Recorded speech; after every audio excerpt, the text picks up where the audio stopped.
তুমি আজকে থেকে আমাকে আর আপনি আপনি বলবো না। কেন?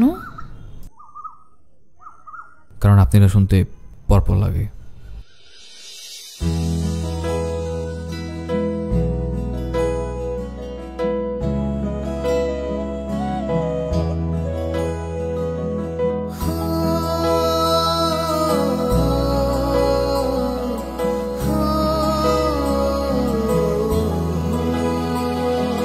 মনের মাঝে আছো তুমি,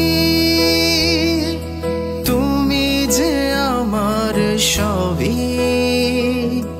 একা একা ভাবি আমি, বাড়ছে কেন পাগলামি। আমি নিঃস্ব তোমায় ছাড়া, তুমি আমার ভালো লাগা। মন তোমায় খুঁজে যায়, তোমায় ছুঁয়ে দেখতে ইচ্ছে